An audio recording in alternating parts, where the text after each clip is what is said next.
Hello, everybody. I'm Ron Franklin, along with former Duke star Billy King. And this afternoon, a matchup in the first round in the Midwest, number 7 against number 10. The Florida Gators, winners of the regular season of the Southeastern Conference, taking on the Western Athletic Conference winners, Colorado State. Billy, those are the similarities. Does it stop there? Are these teams still a lot alike? Well, they're very much alike. For one thing, neither team wants to run that much. For Florida, they can't afford to run because they only play 7 to 8 guys. And for Colorado State, they're a very controlled tempo team, so they're not going to look to run that much either.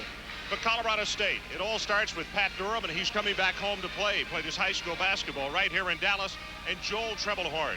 If you're going to have success, those guys have to play up to par the way they did during the regular season. They definitely do. Joel Treblehorn is 5th in the country in three-point shooting, so you're going to see an excellent shooting in Joel Treblehorn. And then Pat Durham leads Colorado State in every offensive category this year, and he's their career-leading scorer.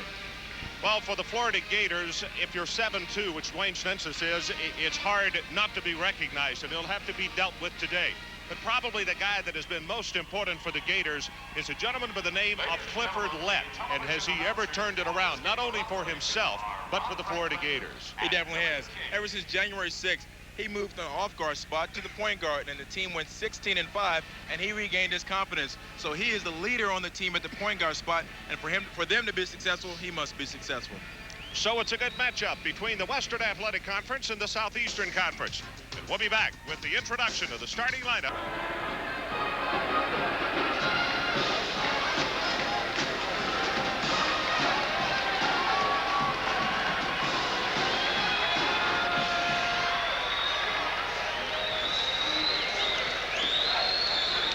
Ball for Colorado State, 22-9. Their bid was enlarged. As we said, they won the Western Athletic Conference regular season. The last time at the NCAA, 1969, and they lost in the regional finals to Drake. And now let's go to the public address announcer. Here's Bill Melton. Ladies and gentlemen, Southern Methodist University and the city of Dallas welcome you to Reunion Arena for today's NCAA Midwest Regional First Round basketball game between the Rams of Colorado State University and the Gators of the University of Florida. We are pleased now to introduce the starting lineups for today's game. At forward, for Colorado State, a 6'8" senior from Dallas, Texas, Wilmer Hutchins High School, number 20, Pat Durham. For Florida, 6'7" sophomore from Lakeland, Florida, number 32, Livingston Chatham. And forward, for Colorado State, 6'7" junior from Ada, Oklahoma, number 34, Andy Anderson. For Florida, 6'6" freshman from Miami, Florida, number 34, Mike Kerr. Starting at center, for Colorado State, 6'8" junior from Fort Collins, Colorado, number 42, Eric Freehawk. For Florida, 7'2" junior from Brandon, Florida, number 33, Wayne Shinsons. At guard, for Colorado State, 6' senior from Sterling, Colorado, number 4, Joel Treblehorn. For Florida, 6'2" sophomore from Tampa, Florida, number 20, Reynaldo Garcia. Also starting at guard, for Colorado State, 6' senior from Minden, Idaho, number 33, Trent Shippen. And for Florida, 6'3" senior from Pensacola, Florida, number 23, Clifford Lett. And introducing the head coaches for Colorado State, Boyd Grant, and for the University of Florida, Norm Sloan.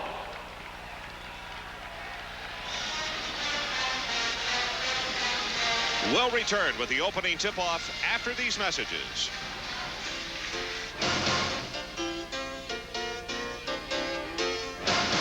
The Midwest, and as you can see, 1969, their first appearance, 2-6 overall. The WAC record, 12-4. That's the best in school history. And for the Florida Gators, 7th seed here in the Midwest, 3rd consecutive NCAA appearance, SEC champion, first time in school history. Basketball game. Shensis and Durham will jump it up. Jim Bain to toss the ball in the air, and Boomer Bain is what his good friends call him, and I hope he considers us good enough friends that we just called him that. Florida on offense to open this.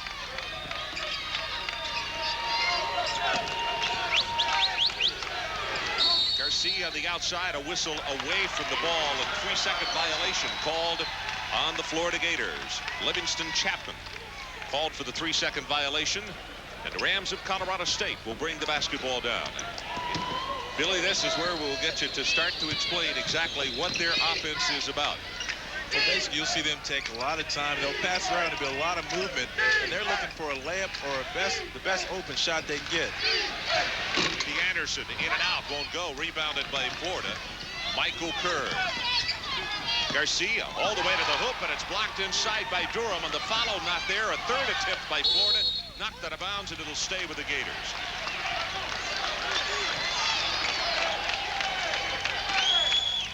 Take a look here. Nice move here. Pat Durham's got great leaping ability. Great block on his part. Florida got still another chance as Michael Kerr had a chance for the slam, but he lost the grip on the basketball, and we're still looking for the first point. Three-pointer is good. And Joel Treblehorn, one of the guys we talked about off the top. If Colorado State is going to maintain a consistency they had during the year, he's got to be able to do that kind of thing. He definitely has. In the last 2 ball games, he was 7 for 8 from three-point range, so he's picking up where he left off. Anderson with a steal. Treblehorn pulls up, in and out. Unfavorable roll on that one, and Shensis comes now with the basketball. Other end of the floor. Florida with the long jumper. Chapman, no good. Durham with the rebound. And quite frankly, this is an upbeat pace that I don't think anybody in Reunion Arena expected to see right off the top, Bill. I don't think they did, but I think what happened was there's a lot of intensity, a lot of excitement right now. The players are playing on a lot of emotion and a lot of adrenaline right now. I think you'll see them settle down the next about 4 or 5 minutes. Durham with the turnaround from 10 gets it. One thing I'm looking at right now, Florida doesn't seem too excited about this. It's an NCAA tournament. They're not that excited right now. Colorado State, they have the fire now. Clifford led, what a story this year. Kerr, one too many steps without putting it on the floor, and a turnover against the Gators. And that's their 3rd in the first 2 minutes and 10 seconds. Norm Sloan, 15th year as head coach for the Florida Gators. And you can see overall 627 victories. The thing you have to like about Norm, you know where you stand with the man. Doesn't beat around the bush, does he? He doesn't. He's been in this business too long to beat around the bush. 5-0, Colorado State on top, and now that deliberate passing game that Colorado State goes into. Passing up the shot, Shensis, as the ball was thrown up. Colorado State's Freehoff thought that he was going to have a foul called, and that's the reason he put it up, hoping to go to the line for a pair. But the referees did a good job that time by not calling a foul. There was no need for a foul there. I mean, there wasn't that much contact. Chapman inside, and the Gators are on the board. Assistance from the big guy, Dwayne Shensis. He's one of the best big men passers you'll see.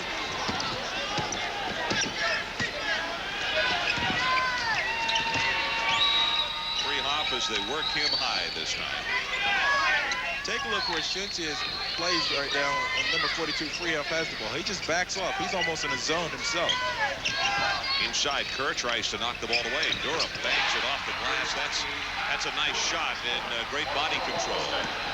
Boyd Grant, Colorado State, 2nd year. 44 wins in 2 years. Excellent job for the Gators.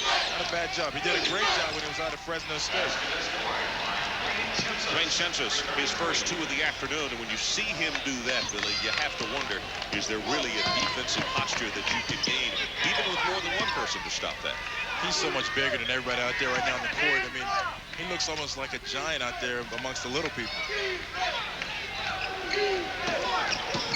7-4. We have just played the first 4 minutes of this one from Reunion Arena, Dallas, Texas. First round action in the Midwest. In and out, won't go. Shensis with the outlet pass gets it out quickly. Into the middle, Garcia's going to pull back up. Set the play, fake the shot, inside to Chapman, and he scores. Listen, Chapman, we were talking with their SID Joel yesterday, and he said that he's had 5 knee surgeries since enrolling at Florida last year. That's incredible. Norm Sloan said yesterday that he has never gone through a season like this in all his time in Division I basketball, and that's one of the reasons that he appreciates this team as much as he does. He said there were many times they were not even able to scrimmage because they didn't have enough folks. And when you don't scrimmage, you lose some of that timing, lose some of the game-like atmosphere. And of course, Dwayne Davis is one of the keys. Big Freehoff deep in the corner. Buries it just inside the three-point line. First 2 for him in the afternoon, and it's 9-6 Rams.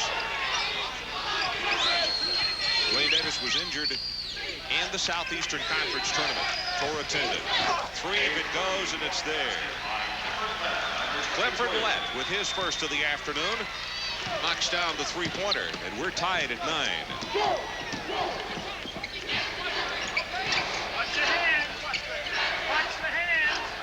You can hear, I don't know if it's Bain inside, or if it's Donnie Gray who was saying, watch the hands. Inside, it's going to be a foul as Chapman jumped into him. That's the first foul on him and the first team foul on the Gators. That's one thing. When the official tells you, I mean, I know one thing. When I was a captain and meeting with the officials before the game, they would say that, you know, I'm going to tell them to watch their hands. And when I say that, don't do that. You know, get off. Don't foul.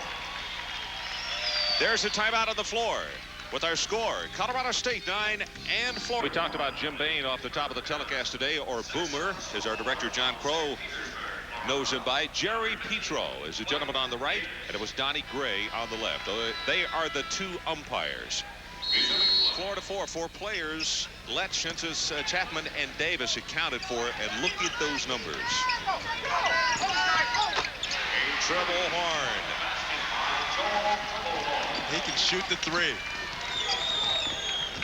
And right now, they're in a matchup zone right now.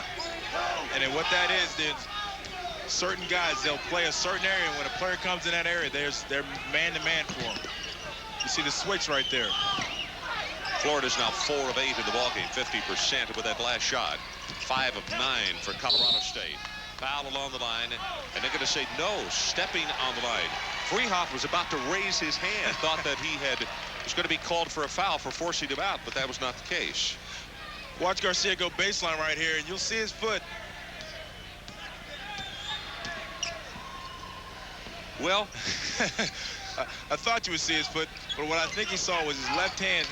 It may have been on the line. The official had a better angle than we did. Our replay cameras didn't get in close there. We keep looking up at the board. It was not a foul because none has been recorded. Chapman is still the only man who has picked up a foul in the ballgame. 13 minutes. We're about to hit that mark. 12-9. Three-pointer on the way, and Triple Horn. That's all he's hit today. That's 3 for him, and he hits almost 57% regular season. They should almost change his name instead of Triple Horn, Triple Horn. 15-9, largest lead of the afternoon for either ball club. Shensis not there. Durham tips the ball, and it comes down to him. The momentum is going Colorado State's way. They're controlling the tempo on offense, getting their great shots, and Florida is getting a little frustrated on the other end and forcing shots. Andy Anderson buries that one from outside in the left. That is 4 3-pointers already in the ballgame for Colorado State in the first 6.5 minutes. Ball almost stolen by Anderson. Garcia on the feed. Shot won't go inside, and the foul. Can't get it to go down as Dwayne Davis has checked into the lineup, and he was one of the men that Coach Sloan talked about. Did not know how much he'd be able to play today.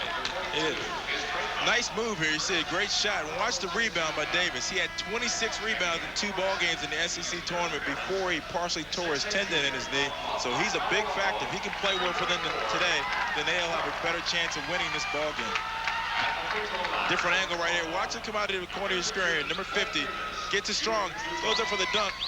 That knee may have been bothering that dunk because his left knee, which he partially tore a tendon, he was doubtful for the game. So anything that he can give him today will be a bonus. No doubt about it. Can jump just right out of the gym. Freehoff is the man who was called for the foul. It's his first and the team's first. In fact, the dunks, they call it the 3D action. Dwayne Davis dunks. Misses on the second. 18-10. Ball stolen by Davis. Chapman loses the handle, almost got called for the travel. See Clifford outside looking for Shensis, and inside that whistle is going to be against Colorado State and Sharp. Matt Sharp, who was checked into the ball game for the Rams, will be called for his first violation.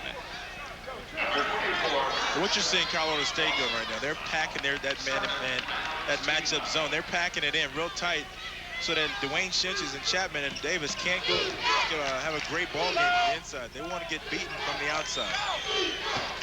That turnover a moment ago against Colorado State was their first of the afternoon. Chapman, nice body control, but he couldn't get it to kiss off the glass. Sharp in the rebound. Inside a push. Davis has been called.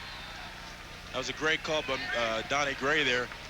Davis had his hands right in his back of Pat Durham right there. Anytime you put your hands in the back, the referees are going to call that foul. Go back to that comment we made just before the timeout, and you were talking about listening to the officials. Substitute coming into the ball game, it's Brian Hogan. Brian, a freshman out of Kokomo, Indiana. Averaging only about 2.9 points a ball game here. Only plays about 10 minutes, so he knows his time in there is basically to give the players a rest, the starters a rest. Sharp with the bounce pass to Durham. In and out won't go. Shensis coming down with the rebound. One of the things that the Ram coaching staff talked about yesterday, Coach Boyd couldn't come to the workout because of flu, but they said that the few attempts that you get, Davis jams it home because of the big people inside. Don't get a lot of offensive boards against Florida. They will. I was just watching Davis right there. The partially torn tendon doesn't seem to be affecting him right now, and he's giving them a spark. You see Lett trying to get outside on Trebelhorn. Proves he's human as he misses that three-pointer. Shensis down with the board. The Gators can cut it back to a 4-point ball game as we're getting close to the 10-minute mark of this opening hand. Very fast-paced ball game in this first-round action of the Midwest.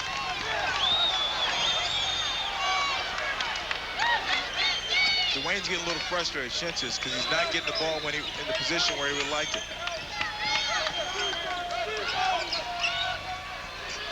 Chapman, plenty of time on the shot clock, but he's going to pull up from 8. Not there. Good job inside by Hogan, and he scores. It's great hustle. Well, Hogan's almost reached his average right there, 2.9. He's averaging the ball game. The players like that coming to the game, they can give you a spark. They know they're only in there for a limited amount of time. They're coming fired up, ready to do anything to help the team win. 4-point ball game. Colorado State on top.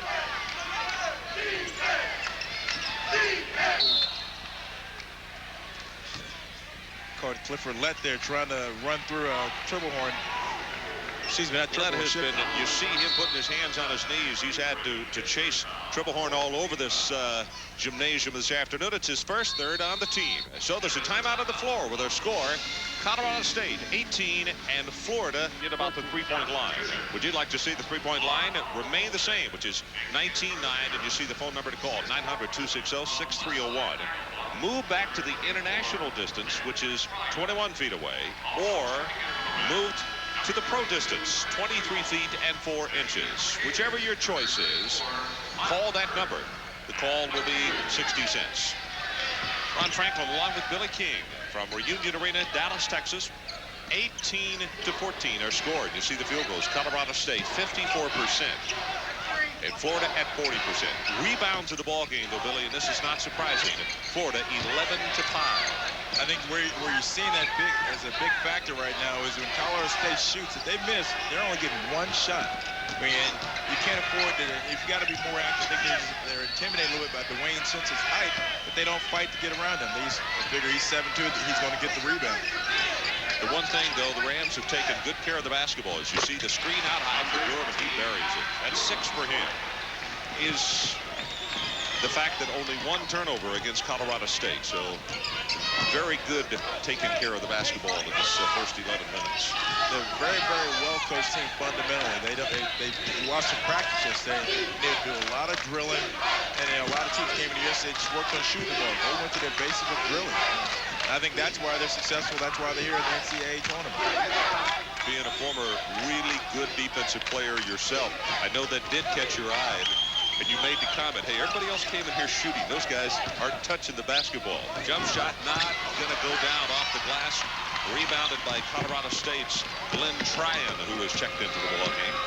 Well, with defense, I mean, one thing about defense, if your offense isn't going, you still can win with your defense ability. If you're an offensive team, you're not going well offensively, you're not going to win. You know, because you can't put the pressure to get yourself back in the ball game. That foul is going to be against Michael Kerr, his first. Some other scores, 78-78 overtime, Evansville and Oregon State. Ralph Miller. Some other finals to report there. Alabama over South Alabama. That's still in the second half. So a few cups of coffee discussions over that meeting, since they don't meet during the regular season. Of course, Ralph Miller up at Oregon State. Last contest for him and that ball club would love nothing better than to move another round in the NCAA playoffs. Oh, he would love to. And this team, everybody would like for him to go out as a winning coach, win a national championship. So, you know, they're fighting tooth and nail to win that ball game for him. And on the other hand, Evansville has a great young coach, Jimmy Cruz, who was under Coach Bobby Knight of Indiana, and he's good friends with Coach Krzyzewski of Duke. And I had a chance to watch them play. They're a well-coached ball club. And his name has been mentioned for some other head coaching jobs, such as Michigan. Pat Durham missed both of those, so the foul by Kerr, which was his first, turned out to be not such a bad foul after all. Thrown, if you can believe it, overthrow on Shimsis is a pretty good overthrow, but that's what happened that time, as Livingston Chapman looking for him cutting in the middle. Rutgers and Iowa tied at 62. Dr. Tom and his ball club started stumbling a little bit coming down the stretch, didn't they? They have. They've been struggling as of late in the year, and they need a ball game like that, and they have to win one like that to get confidence. Ball is kicked by Hogan, so it'll be a fresh 45 on the clock for the Rams. 20-14 as you get a good look at the gentleman now in his 15th year for the Florida Gators. And there's Boyd Grant, who Jensen has done a really outstanding job with the Rams at Colorado State. Last year, number 3 in the NIT, his first year there. When he was at Fresno State, he did a good job right there taking it to the NCAA tournament. Nice move to the hoop by Durham. He scores, and he was fouled. Pat Durham right here. He's back in his hometown. Nice fake, and he takes it right to Dwayne Shintz. Even though he's 7'2", he takes it right to him. You can't afford to take a fact, to figure that Dwayne's 7'2", you can't take it to him. Watch him right here. Nice pump fake, and he just goes to the hole, fearing no one. Fallon Shintz, it's his first, but the team's 5th as Durham completes the three-point play. And Pat Durham now with 9 points, 9 of the 23 scored by Colorado State. About to hit the 7-minute mark in this opening half. Defense of Colorado State has Florida playing way out in the perimeter as they get it in that time right there. But they've got to do that more in order to win. They can't afford to try to keep pushing their offense out. You got to give credit to Colorado State's defense. It's doing that. It's pushing their offense beyond the three-point line. Shintz with his 4th point of the afternoon. Sounds elementary and it sounds simple to do, but it is not. But when the defense can push an offense just that much farther out of their normal mode, it really is disconcerting to the offensive team. It is, because you're not used to running your offense that far away from the basket, 20, 22 feet. You're used to running it within 18 feet where you're close and comfortable, and you have to adjust a little bit. Shippen blocked by Shintz in the middle. Tipped down. Hogan comes down with the basketball for the Florida Gators. Three-pointer on the way, will not go down by Lett. Great hustle by Chapman to bring the basketball back for the Gators. Inside, Chensis knocks it down for point number 6. That's 2 in a row for Dwayne inside, and for Colorado State, you've got to be wondering, we can't wake him up. You know, he's been sort of in a little lull there. Don't wake the giant. In that time, because of the ball going around like a pinball for a couple of seconds, it got Colorado State out of their defensive set a little bit and left a gap in the middle for the big fella. It definitely did. And that's how Florida's got to be successful in getting the ball inside. They've got to work it around. Durham, nice idea, but the misses on the feed. He was looking for Freehoff, who was along the baseline, but he had moved a little too far. And only the second turnover of the afternoon against Colorado State. But the Gators can cut it back to a 3-point ball game on this trip. And when you see the turnovers there, Florida 5, Colorado State 2. But watching this, now Florida's got to push the ball and swing it around and make the defense work a little bit. Right now, Colorado State's in a man-to-man. You see a 5-second clock. Triple Horn, who has 3 3-pointers in this first half of play, is getting a break. So Tran in the ball game, also shipping. Freehoff, Durham, and let's see who else we got out there. Oh, Andy Anderson, the 5th player. Florida staying with that iron 5, or as it has been this afternoon, an iron 7. Glad to see that Davis has been able to play this long. Didn't know if we'd see him at all. Coach Sloan is glad to see he's playing. Turnover by Lynn Tryon as he stepped on the baseline. And Triple Horn is quickly to enter the ball game. Triple Horn comes right back in. You're right. He got about 60 seconds of a breather. Tryon sits down.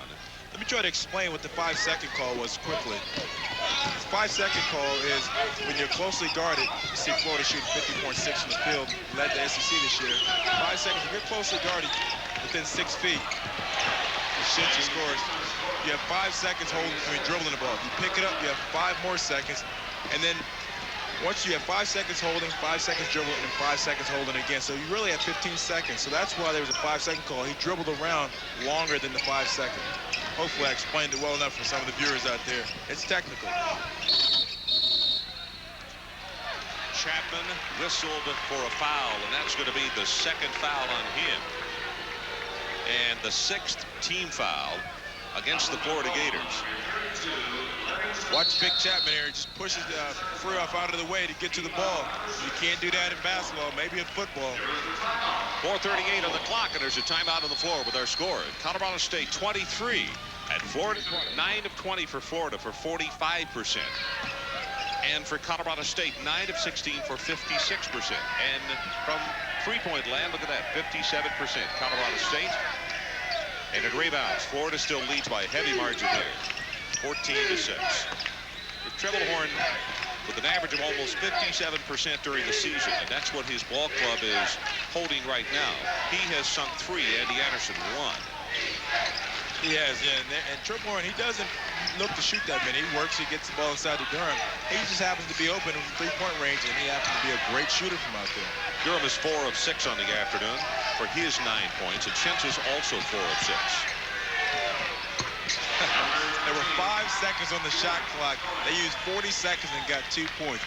That's executing offense to its ultimate. I was visiting with a friend of mine from Denver in between the first ball game and this one this afternoon. Steal by Freehoff.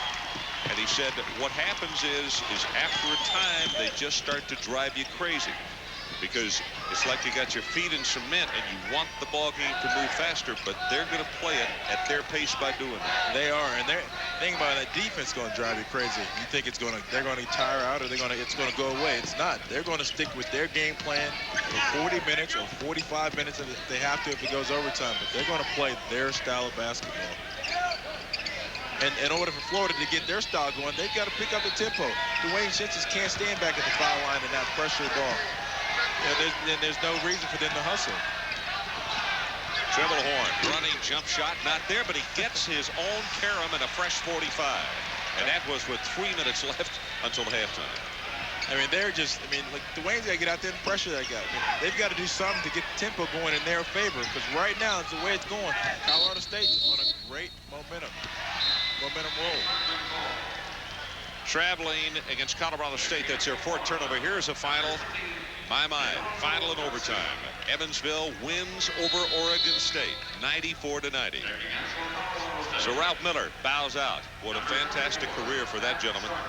It is. The NCAA and basketball fans in general are losing a great basketball coach in Ralph Miller. And he's a great ambassador for the game as well, Bill. He's done a great job. I mean, I played the game myself, and he's been coaching long before I even thought about playing basketball, and it's sad to see him go.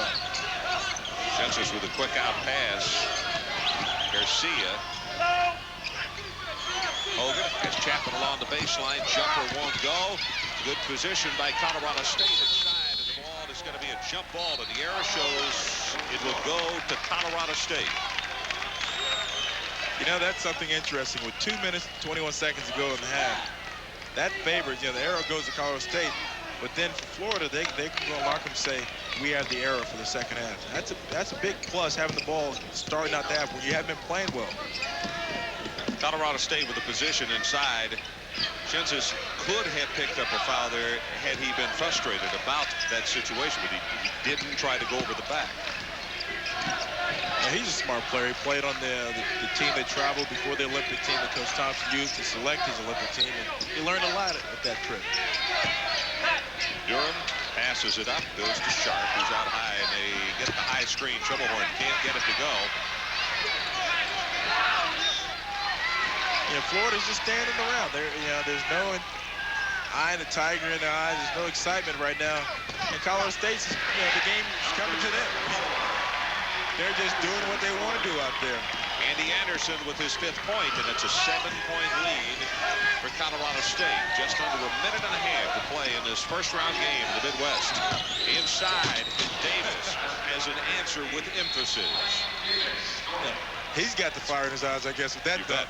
And, and your point is well taken about the lift that he gave them a while ago. They look up there and they see the 3D move, the Wayne Davis dunk, and maybe it will fire up the game. And you see them picking up the pressure a little bit right here. You see Garcia trying to play pressure defense, but then free offense. Now Sharp is in the ball game. He is a release anytime they get in trouble. He just releases out top. Hogan with the steal, takes it away from Trebelhorn.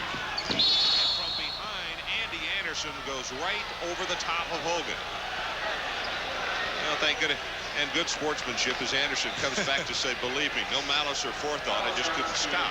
Watch this. It's almost like his brakes ran out. You see Hogan coming and watch him from behind. I think he would have got a ticket for that if it had been in an automobile. Andy Anderson. That's the first on Andy, the 3rd team foul against Colorado State. CSU has led by 9 twice in this first half.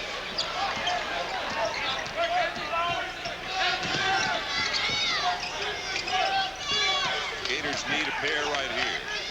There he is. Inside to Census. Almost has the ball stripped. Can't get it to go.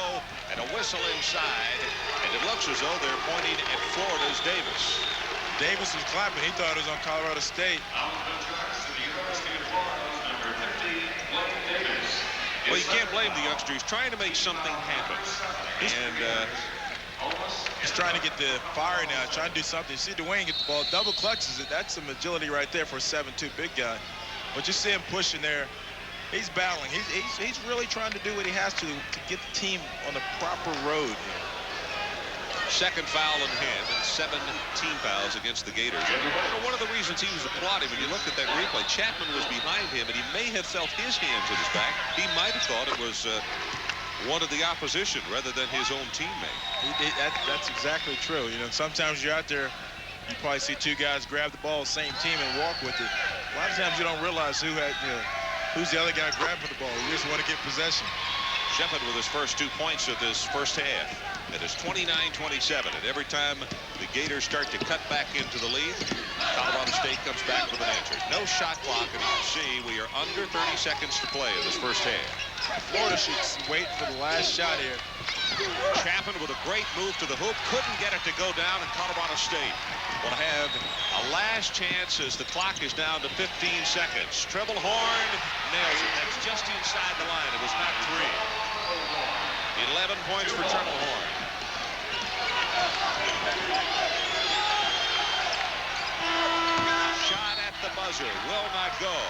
And it's halftime. That's the end of the first half with our score. The Rams of Colorado State, 35. Well, right now, the stats are favoring Colorado State because they're playing their type of ball game. Florida isn't, and hopefully for them, for their sake, it'll change in the second half. I guess that's what I meant by the question. And that hits it on the head. Colorado State is playing their kind of game, and they've got Florida playing their kind of game. You're right. And that's the piece of the puzzle that Coach Norby's got to come up with. He's got to figure out some way to motivate his guys to get them playing their style of basketball, and it might be just to push the ball up the court as much as possible. Get the rebound and go. Just to speed up the tempo. Iowa pulls out to win it over Rutgers 87-73 in that East first-round game. South Alabama came back and defeated Alabama 86-84. That is final. There's some bragging rights there in the state of Alabama.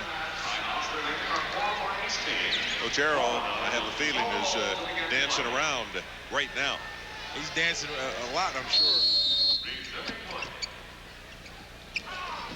Backcourt. That was a backcourt call.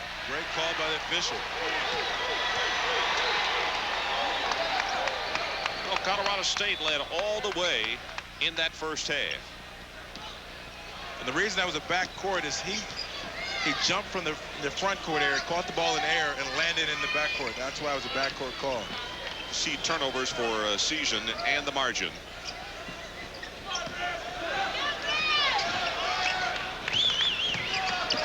The game was tied only one time in the first half. That was at 9. You see Colorado State coming out playing their patient offense. Trebelhorn all the way to the hoop, rolls it around and knocks it down. And Dwayne Jensen, 7'2", Trebelhorn is barely 6 feet tall. You would think that he'd be able to swat that out of there.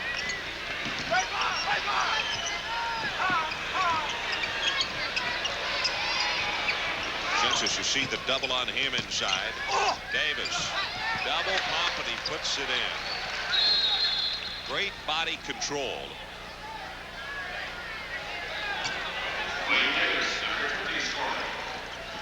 Watch Joel Trebelhorn right there. They're worried about his three-pointer. He takes it right at Chinchis and takes it right by him and lays it in. Great move by Trebelhorn, who has 13 now.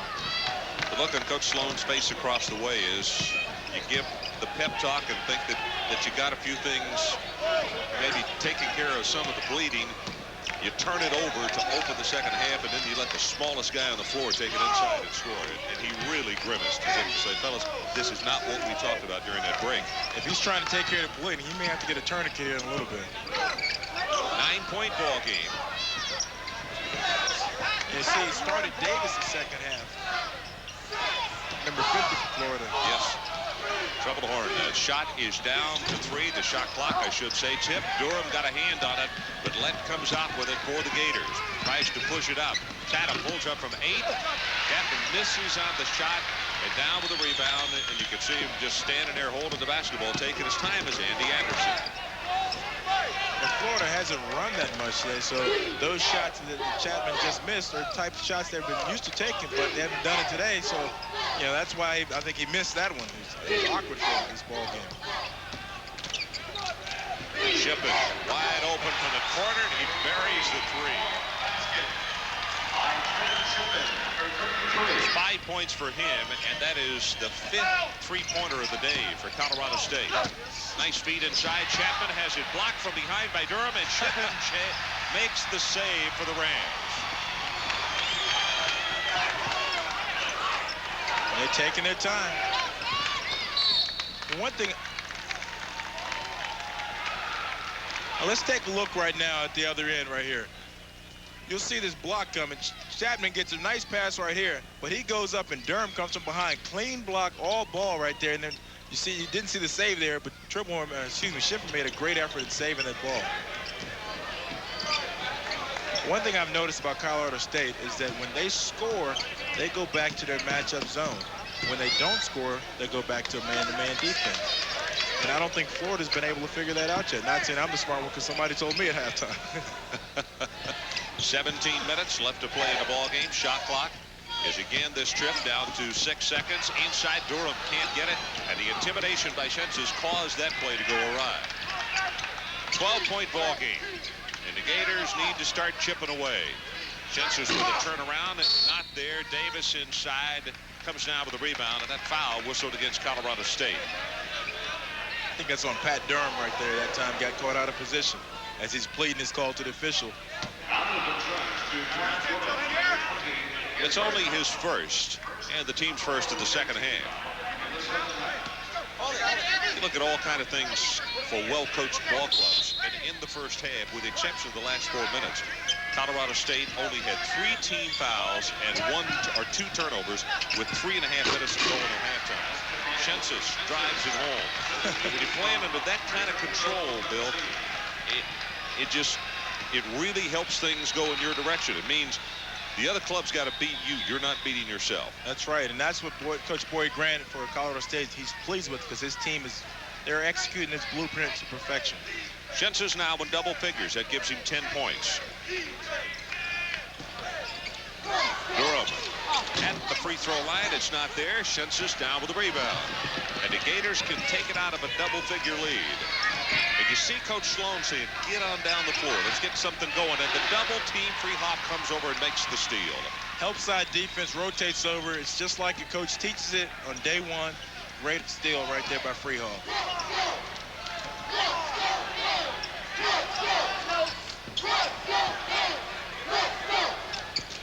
And they're just being, there's a lob. Lob inside. Good job by Chapman cutting in front. Durham came up with the basketball. Has just lost it, but they're going to say it will stay with Colorado State. 23 seconds of the shot clock.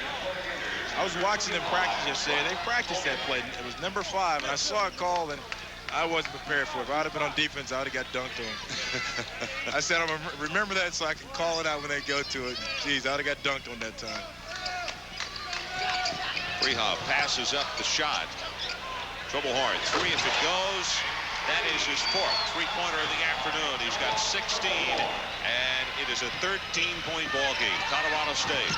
Schentzes inside. You can see the gamble by Durham. And he was a little upset with himself because he thought he had a perfect steal right there. Schentzes now with 12 points.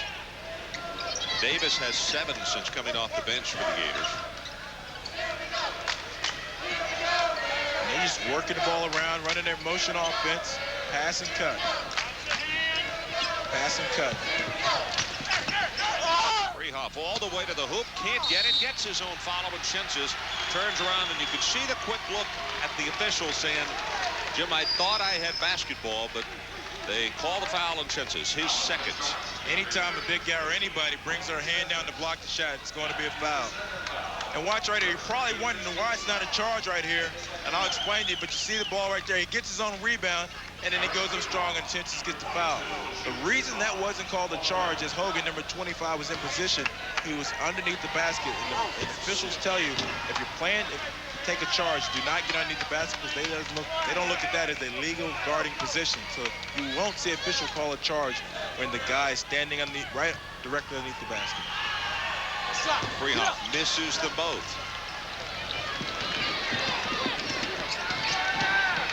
Of all the positive things for the Rams this afternoon, at the free throw line has not been positive. They're only 2 of 6 on the day. Inside and a whistle, and that's going to be against Colorado State. And it looks like Anderson, and he not only is going to pick up the foul, he's walking away kind of gingerly, like he turned that ankle just a little. He is.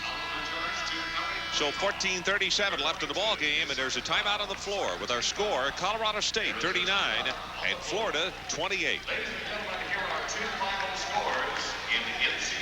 He's only tried a couple. They have made 1.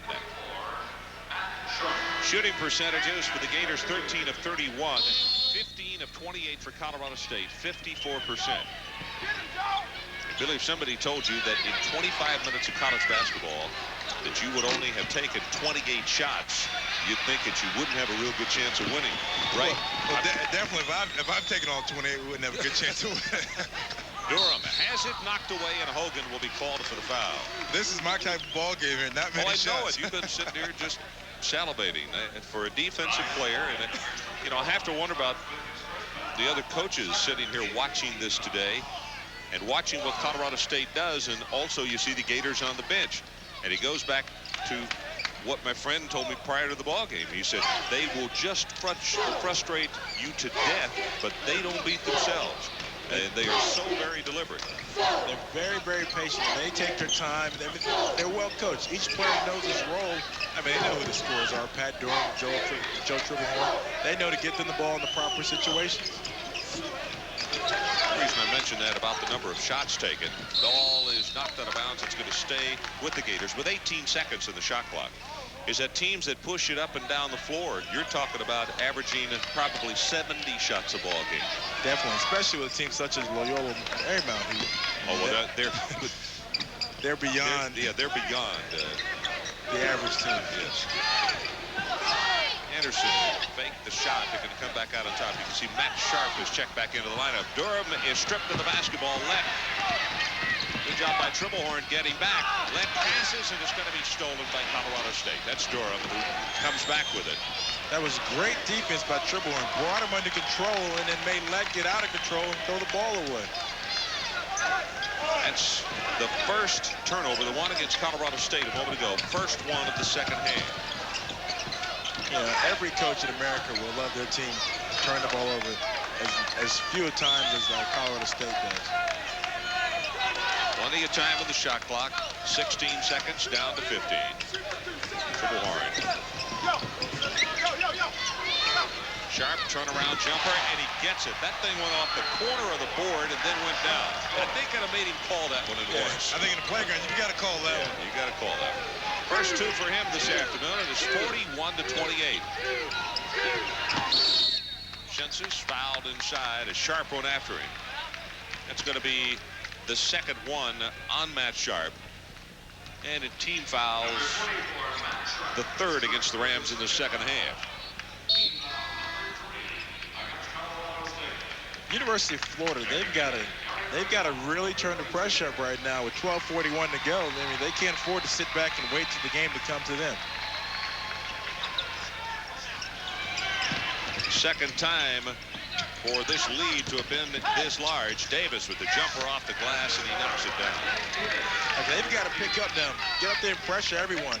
They've got to, like right now, the number 34 for CSU, Andy Anderson, he's able to bring it up. Now Chapman's going after him right now. They've got to really put the pressure on. Freehoff back in the ball game. You can see him hand it back to Tribblehorn there. Joel Tribblehorn with 16 points. Shippen, three if it goes. Shipman just stayed in the corner and waited. That's where he's gotten both of his this afternoon. His second three-pointer, and he has 8 total on the day. Hogan with a three-pointer. Can't get the answer. Schensis tips it back out. Lett will come up with it, and the Gators get a fresh 45 and another opportunity. Down by 14, and they need to start cutting away at it in a hurry, as Billy King said just a moment ago. Florida is very frustrated right now. You can see it on their faces when they make a turnover or something happens. They're very, very frustrated.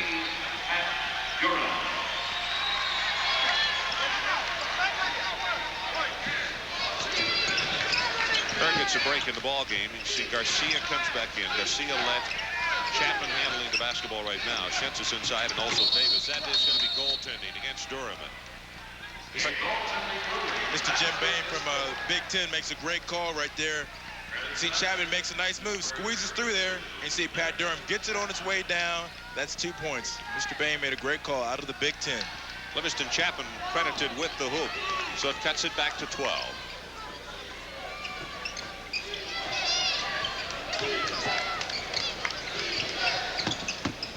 Freehoff with the jumper, not there, uncharacteristic. Coach Grant wasn't too pleased with that right there. Walked away and stomped that foot a little, didn't he? Schensis puts up an air ball. He's fading away every time he gets the ball. I don't want to criticize him because I think I've seen him hit those shots before, but I think with the height differential he has, he's got to go to the bucket. Nice job of give and go. Freehoff will be whistled for the violation. It's going to be his second foul and the 4th team foul against Colorado State. You see Dwayne right now, you saw the grab right there by the shirt, but Dwayne goes to the bucket this time. He gets pushed and has to fade, but he was going to the rim. I think he's getting too much caught on the perimeter. he's got to get down on the block where he's very successful. Outlet pass.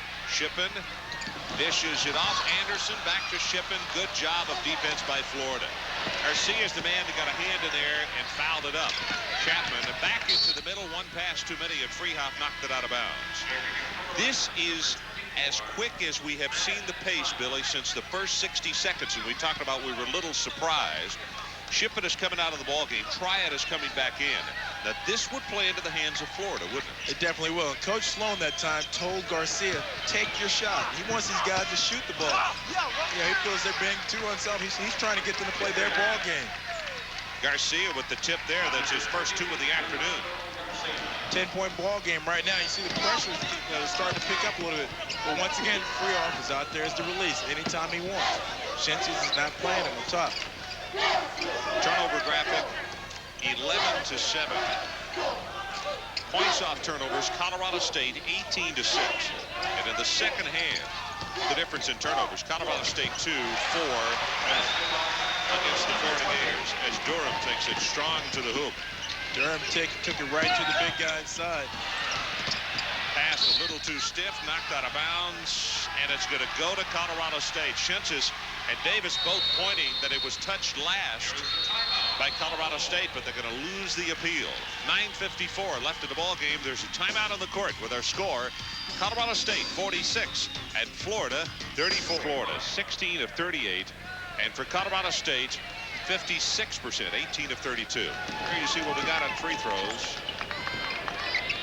3 of 7 Colorado State. I mentioned of all the things that they have had problems with today, and they have not had problems with very much, it has been at the free throw line. You can see 3 of 7 on the day. And that could come to haunt him late in the game. Double horn. Not if he hits shots like that. Oh, what a great game for him so far. 18 points in the afternoon.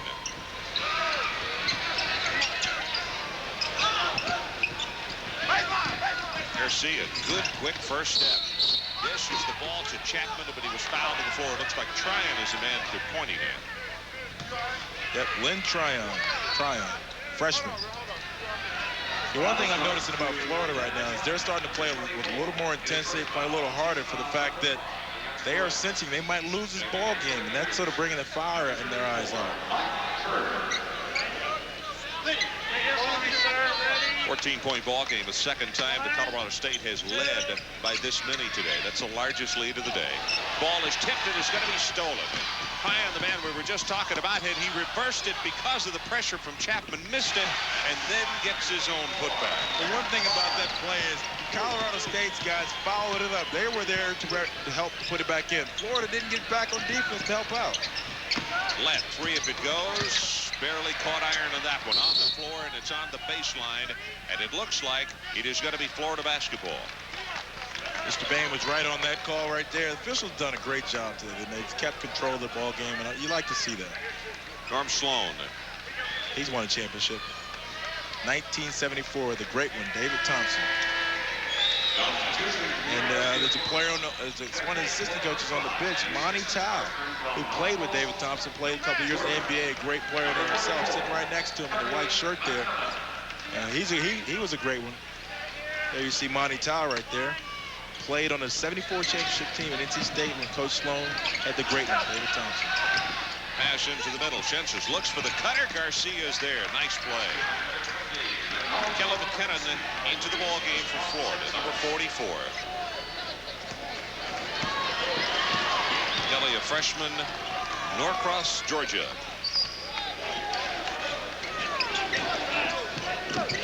About to hit the 8-minute mark left in this one. First round of the Midwest. Yesterday, the opening round of the NCAA tournament, and 7 underdog teams won.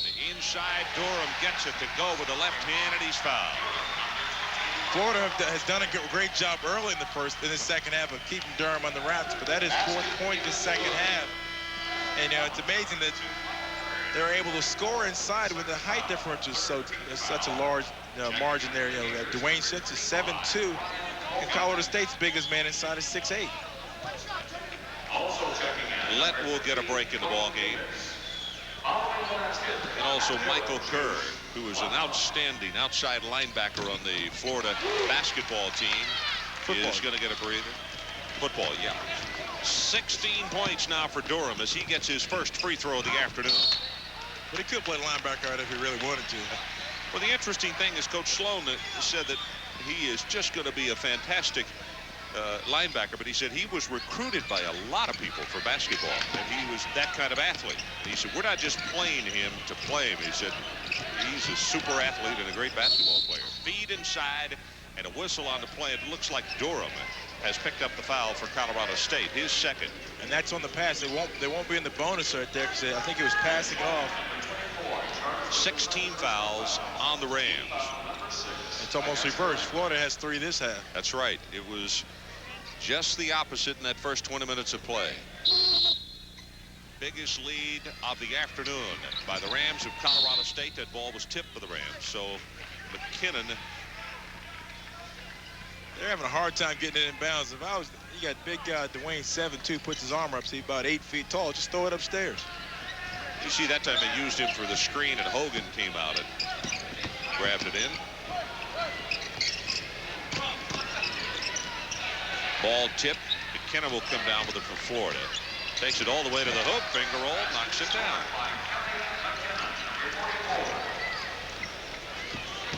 And Coach Sloan is trying anything to get the momentum going right now. He senses, that he needs something to change the flow, change the way it's been going.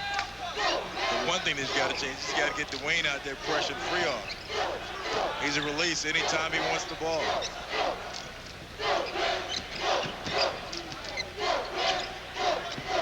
.45-second clock is down to 20.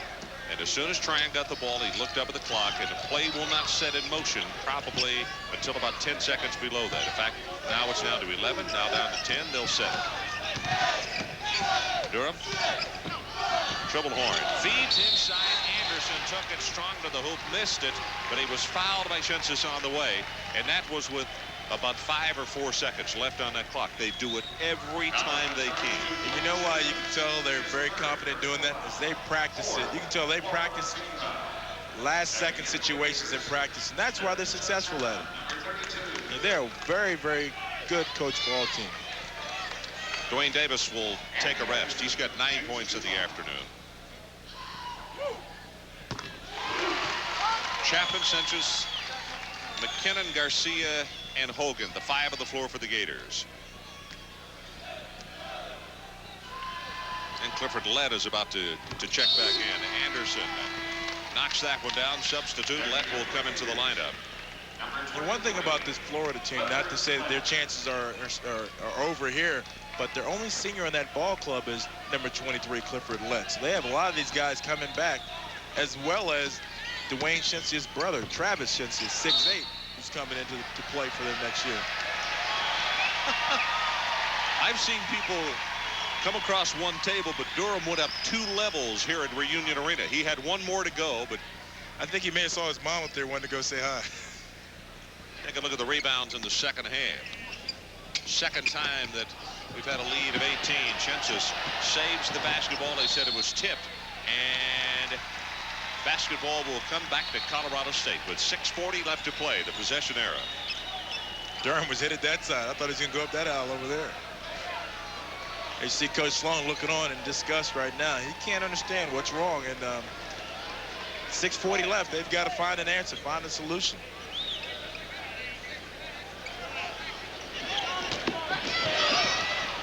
Smart play by Durham. Instead of sending that pass into the backcourt, he got it off to Durham, and Shensis all of a sudden had to start getting back, thinking that if Durham got 1 more quick step on him, he could have taken it all the way to the hoop. And now they're really, I think they're in sort of a delay offense right now. It's one that's still looking to score, but they're waiting about 20 seconds to start the offense. Air ball. Anderson got the rebound, though, when he's fouled on the floor. See if it's going to be a shooting violation or not. That's going to be against McKinnon. You see the shot here by Durham, little pressure on him, but Anderson gets a nice rebound. He pump fakes everybody up on the ground, off the ground, and it was just a foul. But they called it on the ground, which I thought was a great call because they landed on him before he decided to go up.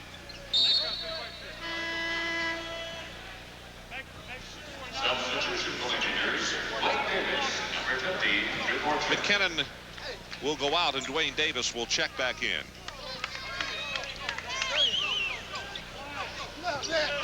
Inbounds pass. He tried to get it right there inside in the paint. Team fouls. Colorado State with 6. That's his half, of course, and Florida with 5. Coach Boyd Grant on the sideline, who was under the weather yesterday, didn't make it to the press conference or the team's practice.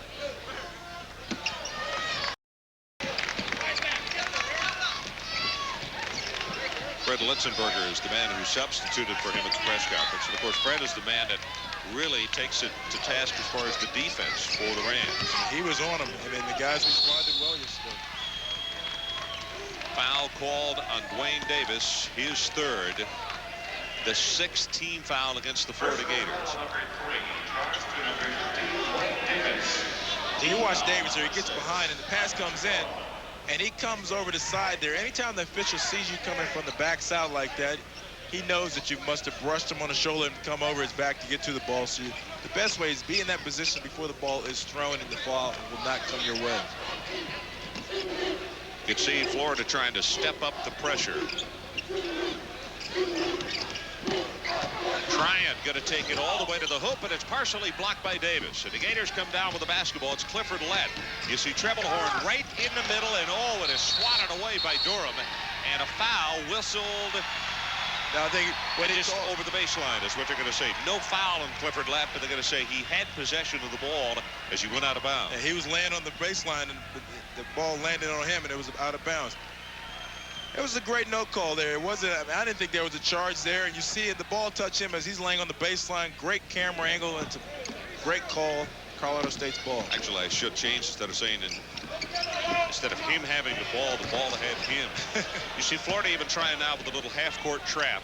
Anything to try to get the steal and also pick up the tempo. And we are about to hit 5 minutes left to play in this one. 55-38. But the thing that's going to come into problems for Florida is that Freehoff is a release every time for Colorado State. Anytime they want to get the ball back out, he's there. 5 seconds left on the shot clock. Tip, knocked out of bounds, and that's going to go to Florida. So there's a timeout on the court. And our score, Colorado State 55 and Florida 38. Arena, Dallas, Texas. Field goal percentages on the season and on the day. Now, Florida has come up. The last time we reported, they were 16 of 38, 42%. They're now 18 of 42, but 54% by Colorado State. Jim Boeheim looking on, his ball club winning by over 20 points in the opening round this afternoon, or the opening game of the session, I should say. These are long days for these coaches during the tournament, because when your team wins, you've got to stay there and scout the next game and then go watch tape, prepare for the next game. Shensis on the steal and gets the putback. It's 14 points for him, and it's a 15-point game. But we're about to hit 4 minutes left to play.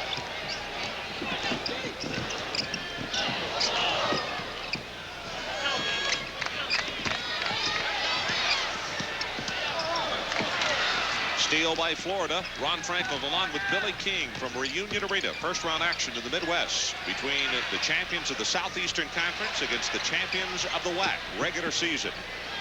And the steady pace of Colorado State has been the story of this one today, as the Rams leading by 15 points over the Florida Gators, and they have held them to 40 points on the afternoon, which is absolutely astounding. Colorado State has controlled the game the whole day. And as you saw earlier, there was a steal. I watched Treblehorn. He's the guy that's really been the key for Colorado State. He's had, I think, 6 3-pointers on the game, and he's 5th in the country with the field goal percentage in 3-point range. Treblehorn and Pat Durham for Colorado State, number 20, have really keyed this ball game. For Florida, they really didn't come out with the intensity, the emotion to win the ball game. They sort of felt they'll feel their way through it, and Colorado State is a good ball club, very well coached. Norm Sloan pacing the sidelines, knowing that down by 16 points with now under 4 minutes to play. He's got a big task at hand. And yeah, you see Colorado State, they've been packing it in that matchup zone the whole day. They've just been staying inside, and Florida hasn't been able to hit the shot. Garcia on the miss, the ball stolen inside. Davis has it partially blocked by Durham, and that'll go to the Rams. It's been that kind of day for Florida. 3 times this season, Colorado State has held the opposition to in the 40-point range. And the way things are going right now, this is the 3rd time that they've led by 17 this afternoon. Florida with only 40 points and 3 minutes 20 seconds left in the ball. Yeah, this is the problem right here. It's been all day. Freehoff, number 42, he's been the release all day. Dwayne Shinches is supposed to be covering him, but you know, he's been playing back in the paint while Freehoff has been the release all day, so they've been able to control the tempo. Clifford Lett has picked up the foul. It's his 2nd. 7th team foul now against the Gators.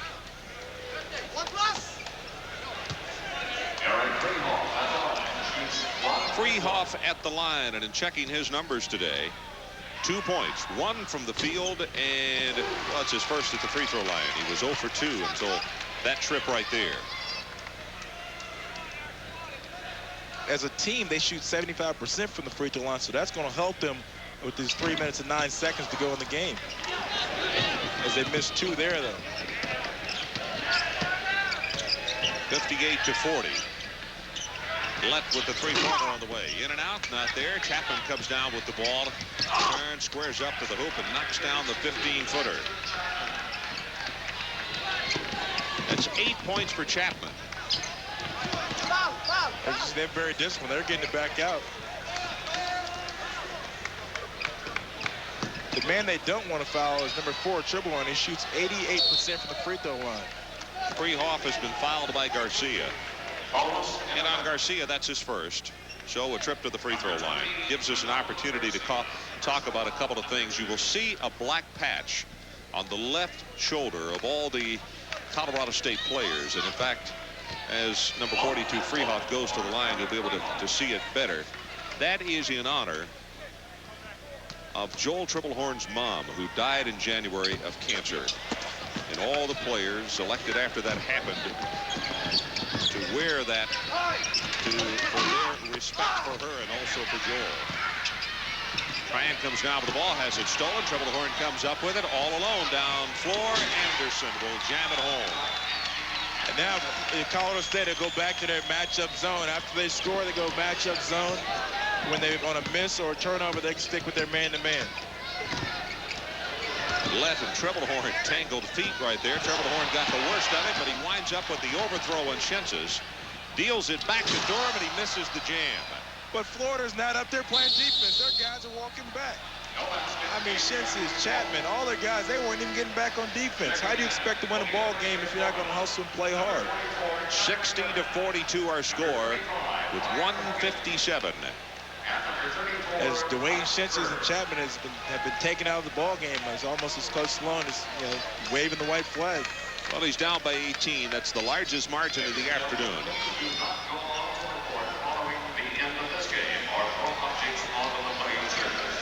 Dwayne Shenses goes to the bench with 14 points.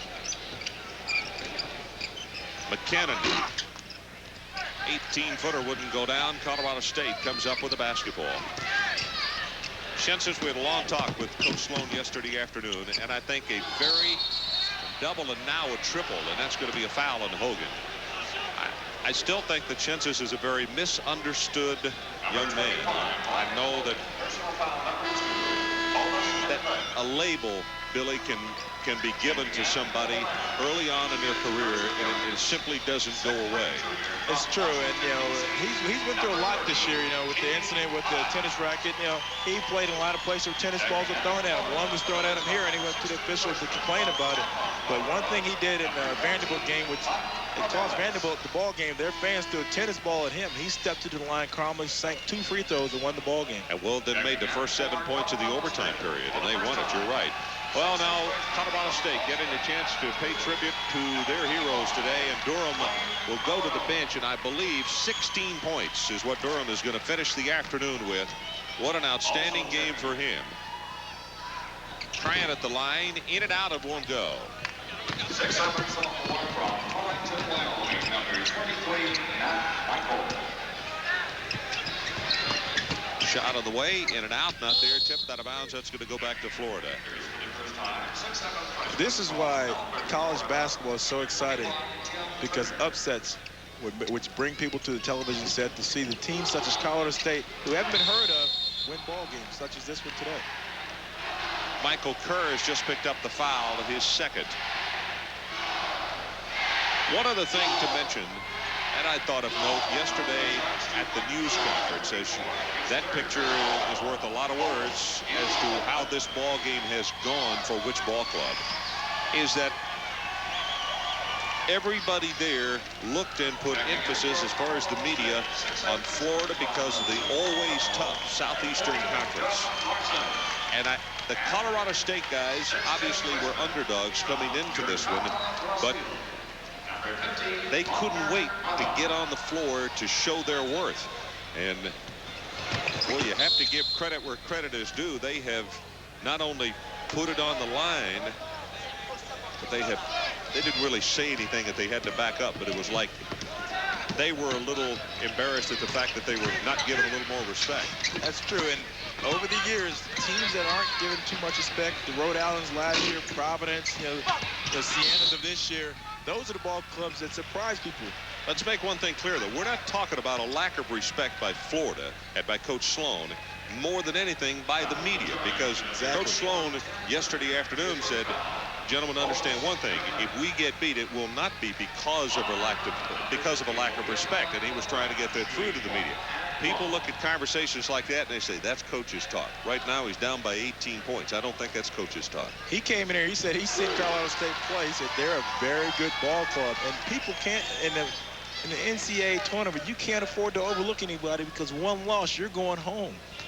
And Colorado State, this is their chance at the big dance, and they're having a great time with it. Ragnamana knocks them both down, his first 2 points of the afternoon. Inside, a shot is good. That's Kerr. And for Michael, it's his first 2 of the afternoon. He also has just picked up a foul as he reached in and whacked him from the backside. Well, down 18 with 52 seconds to go. Barring a miracle, I would have to say Colorado State's going to win this ball game. And for Florida, they've had a great year. You can't fault them. They came in, they were proud to make it to the tournament. And the thing about them is, for Cliff Roulette, this is his last ball game as a collegiate player, but they have everyone coming back on this roster. Jamie Hines at the line. Doug Larson also in the ball game for the Rams as Hines gets his first point, rattles it down. And Tom Penders of the University of Texas may have said it best last night when he visited with the media. He said, guys, there are no apologies. When you make it to this dance for the 64 teams in this country, this is not an add-on as far as how good your season was not. It's a fact, this is the gravy. That's right. I mean, this is the gravy. Ramirez with the block just a moment ago. That's going to be on the sideline, and the turnover will go back to Florida.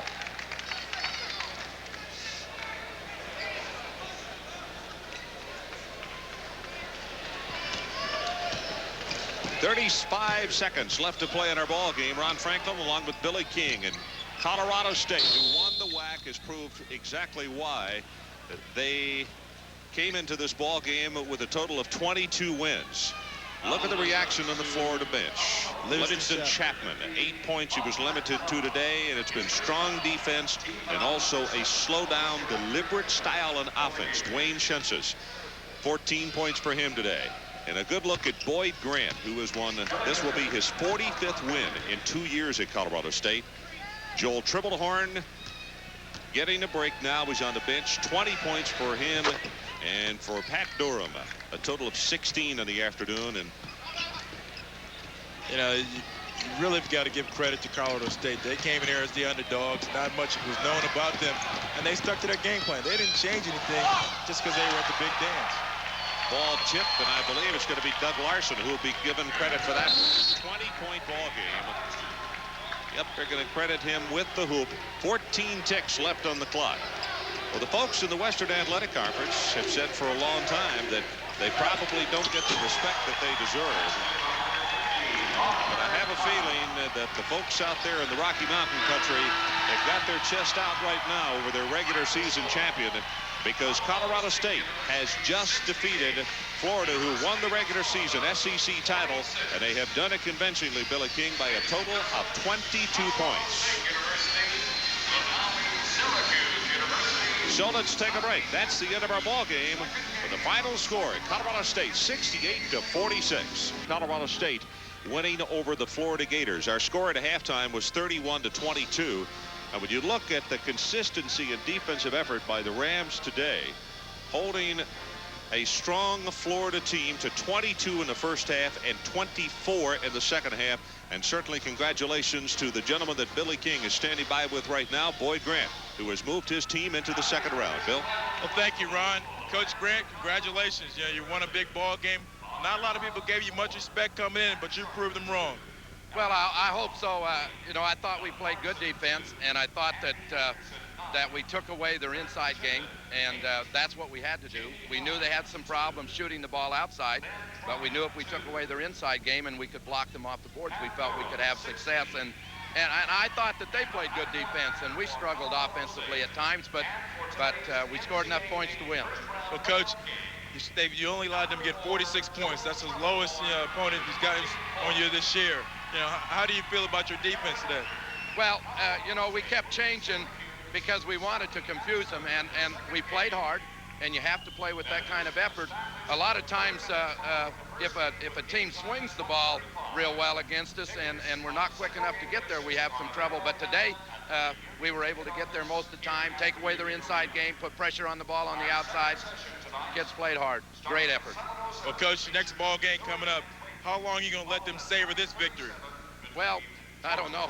I hate to even think about Syracuse because that's not a very good word in college basketball when you got to play them, and you know that because they have great quickness and they have great athletes, and we'll have to play extremely well to be able to play with Syracuse.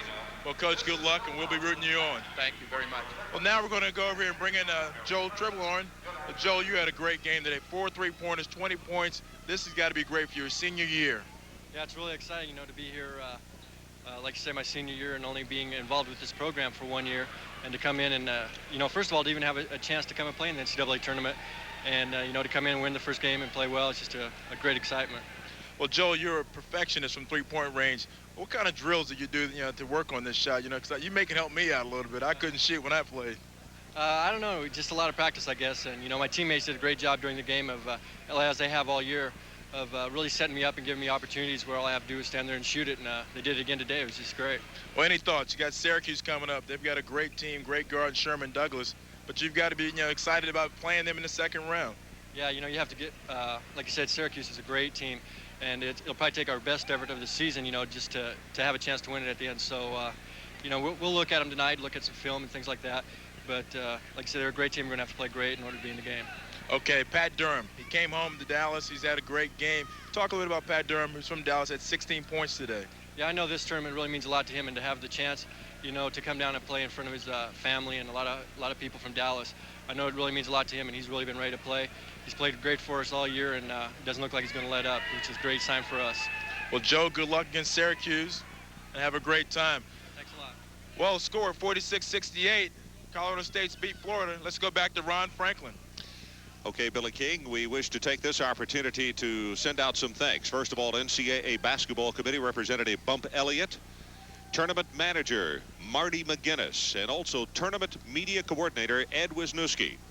From Colorado State, Athletic Director Oval James. For the vast majority of this season for the Rams, and that has popped the three-pointers from the outside. That got the Rams out of the gate quickly. He had 11 by the halftime break. Pat Durham also had 11. Of course, he playing in front of his hometown crowd here in Dallas. He had one of his finer performances, I think, of this season. One of the true spectacles of this game, 7-foot 2-inch Dwayne Shincius, the big center for the University of Florida. He got cranked up late in the half. But really, Colorado State in control. They were up 31-22 at the intermission. Now, in the second half, CSU simply poured it on. Once again, it was classic Ram basketball at its finest. This is exactly what they had to do, come out and slow the tempo down against a good Florida team, and turned it into a 68-46 rout. Rams now advance to round 2 of the NCAAs. That game comes on Sunday against Syracuse.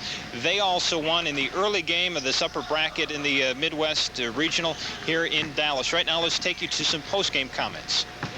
It was a good game for us, especially defensively, and I didn't think we played nervous. I thought we would, because we haven't been to the NCAA for a long time, 20 years.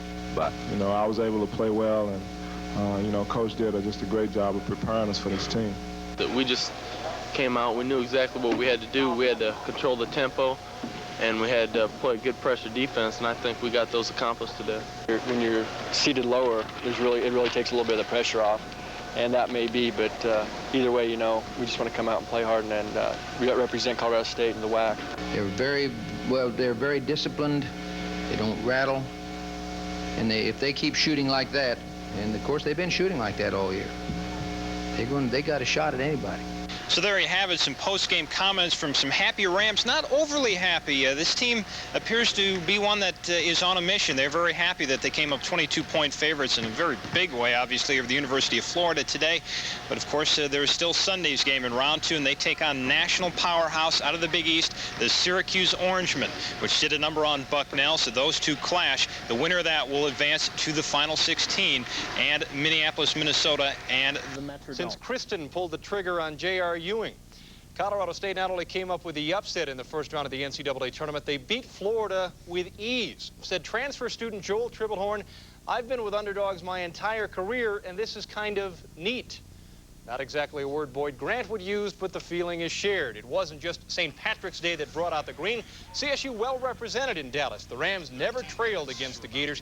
It was 9-9 when they hit 3 three-pointers, 2 by Tribblehorn, and 1 by the unlikely gunner Andy Anderson. They gave him the bomb, and he nailed it. Colorado State jumped out to a 9-point first-half lead.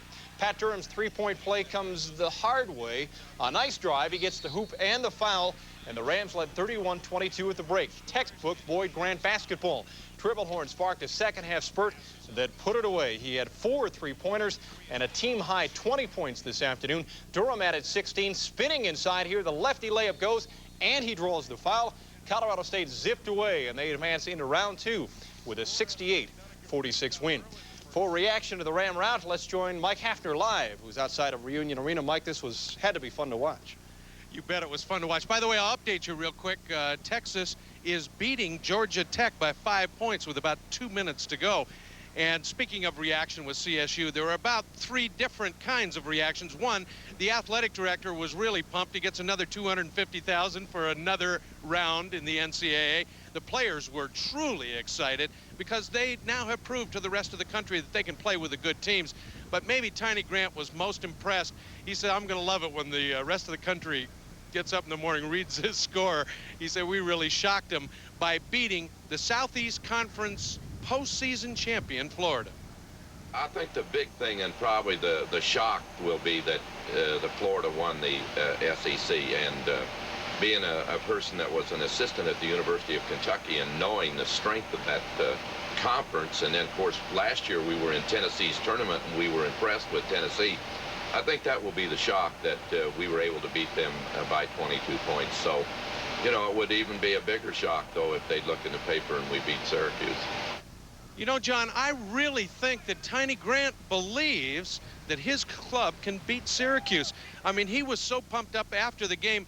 He tried to sit and watch a little of the Missouri game and then a little bit more of the Georgia Tech game, and he said, "I can't stand it anymore. I'm going back to the hotel and go to bed." He said, "I'm getting ready for Syracuse," and I honestly think he thinks they can beat him. All right, very briefly, you were there. What do you think?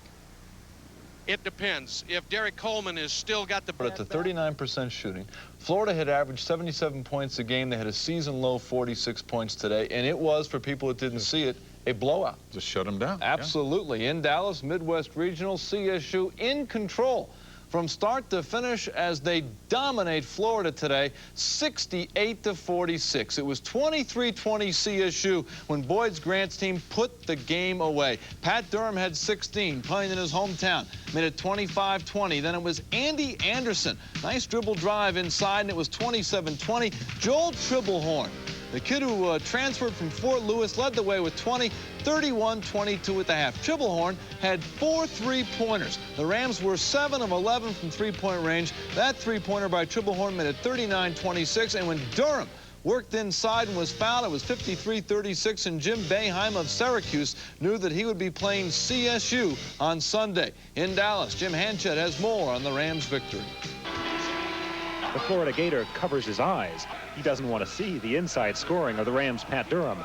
The outside bombs from Joel Tribblehorn first, then Trent Shippen. And the defense, always the defense. This is, as the coaches like to say, a team win.